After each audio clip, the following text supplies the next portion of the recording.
Hello everyone, welcome to the Infinity Learn platform. तो कैसे आप सब? आई होप सभी अच्छे होंगे, अच्छे से पढ़ रहे होंगे। तो आज हम निपटाने वाले हैं यार centre of mass and rotational motion को 15 से 20 मिनट के अंदर, मतलब एक रैपिड रिवीजन हम इस पूरे चैप्टर की करने वाले हैं। मतलब इन टॉपिक्स की बहुत अच्छे से हम रिवीजन करेंगे, सारे की पॉइंट, सारी डेफिनेशन, सारे फॉर्मूलाज हम यहाँ पे देखने वाले हैं। तो बिना किसी देरी के आगे बढ़ते हैं। हाँ, अगर अभी तक आपने ये चैप्टर नहीं देखा तो एक बार इस वीडियो को देख लेना। तो इससे क्या होगा कि ये वीडियो जब आप देखोगे तो चैप्टर का एक ओवरव्यू आप लोगों को मिल जाता है, तो वो दिमाग में बैठ जाएगा पहले से। ओके, तो चलिए स्टार्ट करते हैं बेटा जी। पहला टॉपिक आता है centre of mass. Centre of mass क्या होता है? A point where the whole mass of the body is suppose to be concentrated. मतलब एक बॉडी है, ठीक है, और उस बॉडी में मास है भाई, है ना। तो हम एक ऐसा पॉइंट जिसपे मानते हैं कि पूरी उस बॉडी का पूरा मास वहां पे कंसेंट्रेटेड है, वो होगा हमारा सेंटर ऑफ मास बेटा जी। इसके बाद आता है इसकी लोकेशन फाइंड आउट करना, है ना। तो लोकेशन ऑफ सेंटर ऑफ मास कैसे निकालते हैं? अगर हम डिस्क्रीट पार्टिकल सिस्टम की बात करें,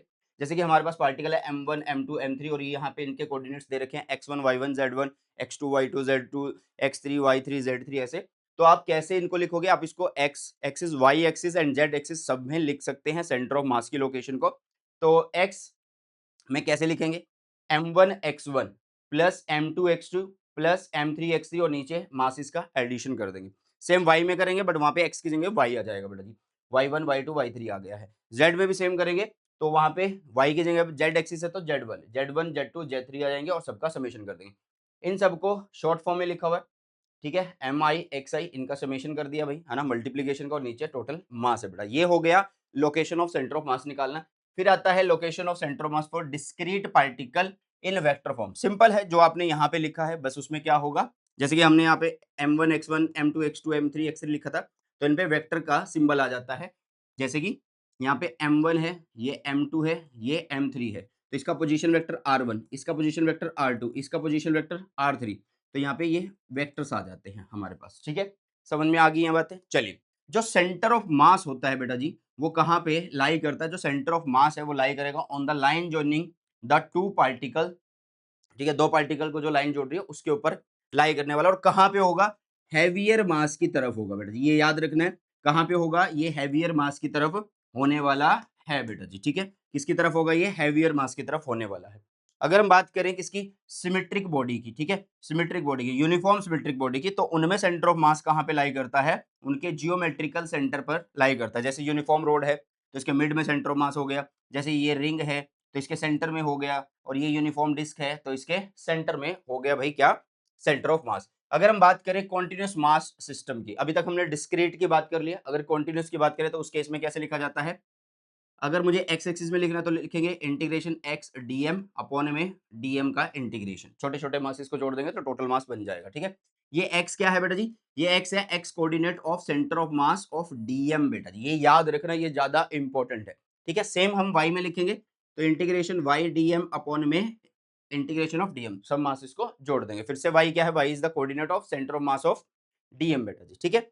अब आ जाता है एक इंपॉर्टेंट टॉपिक जो कि है मास डिस्ट्रीब्यूशन। मास डिस्ट्रीब्यूशन क्या होता है बेटा जी? ध्यान से देखिएगा। एक होता है लीनियर मास डेंसिटी, मतलब ये बताता है मास पर यूनिट आपका लेंथ बेटा जी, ठीक है। तो लीनियर मास डेंसिटी होता है डीएम बाय में डीएक्स बेटा जी, ठीक है। डीएम बाय में डीएक्स, मतलब आपने कोई मास लिया डीएम, उसकी जितनी लेंथ है उसके हिसाब से आपने लिख दिया। अगर मान लो आपका लैम्डा यूनिफॉर्म है, अगर आपका लैम्डा यूनिफॉर्म है तो आप सीधा लिख सकते हो एम बाय में एल बेटा जी। जितना मास है, जितनी लेंथ है, तो एम बाय एल कर सकते हो। कुछ मुश्किल नहीं है, बस याद रखना है कि मास ऊपर लेंथ नीचे। एरिया में क्या होता है? मास ऊपर एरिया नीचे बेटा जी, ये हमारा एरिया मास डेंसिटी होता है, ठीक है। नेक्स्ट की तरफ चलते हैं। नेक्स्ट हमारे पास आता है जो सेंटर ऑफ मास है, कुछ अलग अलग आपके पास शेप्स हैं उनके लिए। तो यहाँ पे हमारे पास क्या? सेमी रिंग है बेटा जी, ठीक है। ये क्या है? हमारे पास एक सेमी रिंग है, तो इसका सेंटर ऑफ मास होगा 2r/पाई। और ये हमारे पास एक सेमी डिस्क है तो इसका होगा 4r/3 पाई। और ये हमारे पास एक होलो हेमिस्फेयर है तो इसका होगा r/2 सेंटर ऑफ मास। और एक सोलिड हेमिस्फेयर है तो इसका होगा 3r/8। और सोलिड कोन जो है उसके लिए होगा h/4। एच कौन है? ये, ठीक है बेटा जी। एच कौन है? ये, तो h/4 होगा। और होलो कौन का सेंटर ऑफ मास देखेंगे तो h/3 होगा। सॉलिड का h/4, होलो का h/3, ये याद रखना है आप लोगों को, ठीक है। तो अभी मोशन ऑफ सेंटर ऑफ मास देख लेते हैं। लोकेशन हमने फाइंड आउट कर ली, ये हमें आता है, ठीक है। इसको एज डिस्प्लेसमेंट की फॉर्म में भी लिखा जा सकता है, तो आप वहां पे आर की जगह यहाँ पे लिखेंगे डी सी एम, ऐसे मतलब वेक्टर फॉर्म में उसको लिख दे रहे हो, ठीक है। अब अगर मैं वेलोसिटी लिखना चाहता हूँ सेंटर ऑफ मास की, तो हम कैसे लिखेंगे? हम इसको लिखेंगे m1 v1 plus m2 v2 upon में टोटल मास। अगर आप ध्यान से देखो तो ये m1 v1 plus m2 v2 ये क्या है? एक तरीके से मोमेंटम का एडिशन हो रहा है, तो हमने यहाँ पे नेट मोमेंटम लिखा और नीचे टोटल मास लिख दिया बेटा जी। तो वही चीज हमने यहाँ पे बता दी है। अगर मैं एक्सेलरेशन लिखना चाहता हूँ, मतलब सेंटर ऑफ मास लिखना चाहता हूँ, ठीक है, तो उस टाइम पे क्या होने वाला है बेटा जी, ठीक है। तो ये क्या था? देखो, लोकेशन ऑफ सेंटर ऑफ मास था ये, ठीक है, ये वेलोसिटी ऑफ सेंटर ऑफ मास था, ये हो गया एक्सेलरेशन ऑफ सेंटर ऑफ मास। तो ये लिखा जाएगा m1a1 प्लस m2a2 प्लस ऐसे करते जितने भी मासेस, जितने भी चीजें बोली होंगी उसके लिए हम इसको कर देंगे बेटा जी, ठीक है। और नीचे हो गया टोटल मास। फिर आता है आपके पास एक्सटर्नल फोर्स का फॉर्मूला, जो आपने पहले भी पढ़ा हुआ है, force is equal to ma होता है, तो यहाँ पे फोर्स m टोटल और a कौन है? सेंटर ऑफ मास वाला, ठीक है। अब आपने ये फॉर्मूला भी पढ़ा हुआ है कि dp बाई dt किसके बराबर होता है? एक्सटर्नल फोर्स के बराबर होता है ना। और वो किसके बराबर है? वो आपको बताइए कि ये ऊपर वाले टर्म के बराबर है, m इंटू ए के बराबर है। अगर मान लो एक्सटर्नल फोर्स जीरो कर दे, अगर एक्सटर्नल फोर्स जीरो कर देंगे तो क्या होगा? तो जो आपका एक्सेलरेशन है सेंटर ऑफ मास का वो जीरो हो जाएगा। तो इसका मतलब क्या है कि जो सेंटर ऑफ मास की वेलोसिटी है वो कांस्टेंट होगी भाई, और मोमेंटम ऑफ सिस्टम विल जो है वो कंजर्व होगा, क्योंकि उस टाइम पे dp बाई dt क्या होगा? जीरो के बराबर आएगा, तो मतलब p कांस्टेंट आने वाला है। ओके, अब इसके बाद देखिएगा, एक कुछ पॉइंट्स हैं जो कि थोड़े से इंपॉर्टेंट आप लोगों के लिए, वो एक बार से देख लीजिएगा। क्या है? If centre of mass is initially at rest and F external on centre of mass, then displacement of centre of mass जो होगी वो जीरो होने वाली है। मतलब जो शिफ्ट है position of centre of mass में वो जीरो होगा बेटा जी, ठीक है। If F external is zero on centre of mass, then v जो है वो कांस्टेंट है, वो अभी हमने बात भी करी है। बट जो काइनेटिक एनर्जी है सिस्टम की, वो मे और may not be constant, because kinetic energy of the system can also change due to internal forces, क्योंकि काइनेटिक एनर्जी इंटरनल फोर्सेस से भी चेंज हो सकती है, can also change due to internal forces बेटा जी। तो ये आपको ध्यान में रखना है।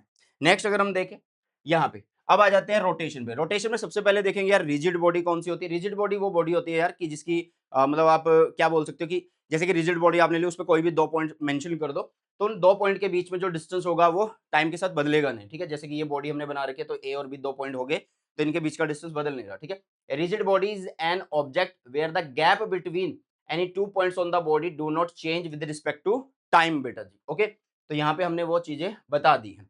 अगर मान लो हम अलग अलग पॉइंट, जैसे कि ये ए पॉइंट है, ये बी पॉइंट है, इस पे इधर वेलोसिटी है, ये इधर वेलोसिटी ये है v2, तो इसके अगर कंपोनेंट निकालेंगे हम, तो इधर बनेगा v1 cos थीटा, इधर बनेगा v2 cos थीटा। भाई जब इनके बीच का डिस्टेंस बदल नहीं रहा, अगर ये आगे जा रहे हैं तो सेम ही वेलोसिटी से जा रहे होंगे ऐसे, तो हम बोल सकते हैं कि इनका जो कंपोनेंट है, वेलोसिटी के जो कंपोनेंट है वो क्या होने वाले हैं? इक्वल होने वाले हैं बेटा जी, ठीक है। Types of motion of rigid body की अगर हम बात करें तो तीन टाइप के मोशन। प्योर ट्रांसलेशनल मोशन, मतलब सीधा चलेंगे ऐसे कुछ बोल सकते हो, या फिर आप बोल सकते हो कि हर पॉइंट के पास क्या होगी? सेम वेलोसिटी होगी, each point have same velocity बेटा जी, ठीक है। अब इसी तरीके से फिक्स्ड एक्सिस रोटेशन क्या होता है? मान लो ये है, इसको ऐसे घुमाते रहो यहीं पे, तो ये फिक्स्ड एक्सिस रोटेशन हो गया बेटा जी। तो इसमें क्या होता है? Body rotates about a fixed axis, body rotates about a fixed axis बेटा जी। फिर आता है कंबाइंड रोटेशनल ट्रांसलेशनल मोशन, इसको हम CRTM भी बोलेंगे आगे जाके, ठीक है। तो इसमें क्या होता है कि बॉडी ऐसे रोटेट तो कर रही है, तो बॉडी ऐसे रोटेट तो कर रही है बट आगे भी जा रही है, बॉडी आगे भी जा रही है और रोटेशन भी हो रहा है, मतलब इसमें ट्रांसलेशन और रोटेशन दोनों हो रहे हैं, तो कंबाइंड है ये। ओके बेटा, मूवमेंट ऑफ इनर्शिया एक टर्म आता है जो कि बहुत ज्यादा इंपॉर्टेंट है इस चैप्टर के अंदर। तो मूवमेंट ऑफ इनर्शिया है क्या? It is a property of a body by virtue of which it opposes to change in its rotational motion. समझ में आ गया कि मूवमेंट ऑफ इनर्शिया क्या है? ये प्रॉपर्टी है किसी बॉडी की जिसके द्वारा ये करता है, इट अपोज करता है, ये अपोज करता है to change in its rotational motion बेटा जी। समझ में आ गया? चलिए, अगर हमें फॉर ए पॉइंट मास अगर निकालना है इनर्शिया, मूवमेंट ऑफ इनर्शिया, तो ये होगा I is equal to M R square. ये जैसे कि मान लो ये पार्टिकल है जो कि डिस्टेंस r पे इस एक्सिस से है, ठीक है, परपेंडिकुलर ये होते हैं, तो ये ऐसे घूम रहा है बेटा जी, ठीक है। तो उस टाइम पे इसको लिखा जाता है I is equal to M R square बेटा जी। अगर हम डिस्क्रीट सिस्टम के लिए लिख रहे हैं तो इसको समेशन लगा देंगे, एम आई आर आई का स्क्वायर कर देंगे, मतलब बहुत सारे के लिए अगर लिखना चाहते हैं तो हम इसको ऐसे कर देंगे बेटा जी। मेरे ख्याल से इतनी बातें समझ में आ गई होगी। कॉन्टिन्यूस बॉडी के लिए क्या करेंगे? छोटा सा मास तोड़ेंगे और डिस्टेंस का स्क्वायर करेंगे और इंटीग्रेशन कर देंगे बेटा जी। फिर आता है पैरेलल एक्सिस थ्योरम और परपेंडिकुलर एक्सिस थ्योरम, इंपॉर्टेंट है, काफी क्वेश्चन नीट के अंदर यहाँ पे देखने को मिले हैं इसमें। तो पैरेलल एक्सिस थ्योरम क्या कहती है? जैसे कि यहाँ पे देखो, हमने ये एक एक्सिस पास किया हुआ है सेंटर ऑफ मास से, और ये दूसरा एक्सिस है बेटा जी। तो हमें क्या लिखना है? इसके अकॉर्डिंग लिखना है आपका मोमेंट ऑफ इनर्शिया, तो लिखा जाएगा। ये पैरेलल एक्सिस थ्योरम क्या कहती है कि यहाँ पे जो टोटल मोमेंट ऑफ इनर्शिया होने वाला है वो सेंटर ऑफ मास में प्लस md स्क्वायर होने वाला। डी कौन है, यहाँ से यहाँ का डिस्टेंस, और ये मिनिमम या शॉर्टेस्ट डिस्टेंस बोल सकते हैं बोथ एक्सिस के बीच में बेटा जी। परपेंडिकुलर एक्सिस थ्योरम क्या होती है, ये हमें सबसे पहले मैं बता दूं कि ये जो है आपकी सिर्फ और सिर्फ 2D पे अप्लाई होती है, ठीक है। प्लेन जो होती है, प्लेन बॉडीज जो होती है, ठीक है। अब इसमें अगर हम देखें, ये एक एक्स एक्सिस है जो इसी के प्लेन में, वाई एक्सिस भी इसी के प्लेन में, बट ये दोनों एक दूसरे के परपेंडिकुलर है। तो अगर हम एक जेड एक्सिस ले लें, जैसे कि जेड कहाँ होगा, इसके परपेंडिकुलर मान लेते हैं, बाहर की तरफ ऐसे मान लेते हैं बेटा जी। तो जेड के हिसाब से, जेड के अबाउट जो हम क्या लिखेंगे, मोमेंट ऑफ इनर्शिया, वो लिखा जाएगा आई एक्स प्लस आई वाई का एडिशन बेटा जी। सिंपल है, परपेंडिकुलर एक्सिस थ्योरम। तो यहाँ पे एक चीज मैं आप लोगों को बता दूं कि जो ये एक्सिस है, जरूरी नहीं है कि सेंटर ऑफ मास से पास हो बेटा जी, ओके।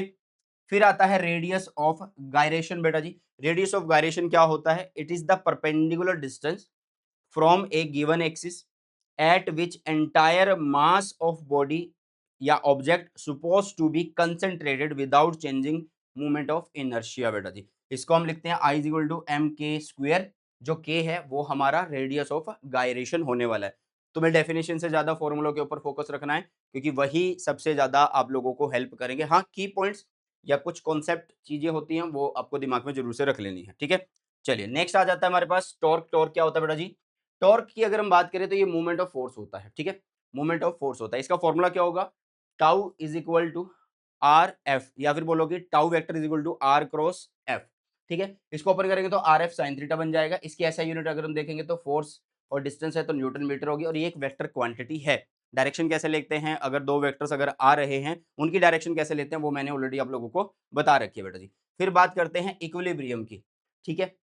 अब ये जो इक्विलिब्रियम है ये क्या है, वैसे हमने ये लॉज ऑफ मोशन में भी पढ़ा हुआ है, बट यहाँ पे अगर आप इक्विलिब्रियम बोलते हैं इस चैप्टर के अंदर, if a body is in equilibrium that means body is in translational equilibrium as well as rotational equilibrium. मतलब ट्रांसलेशनल और रोटेशनल दोनों की बात करेंगे। मतलब ट्रांसलेशन का मतलब एफ नेट जीरो, और रोटेशन का मतलब टॉर्क, नेट टॉर्क जो है वो जीरो हो।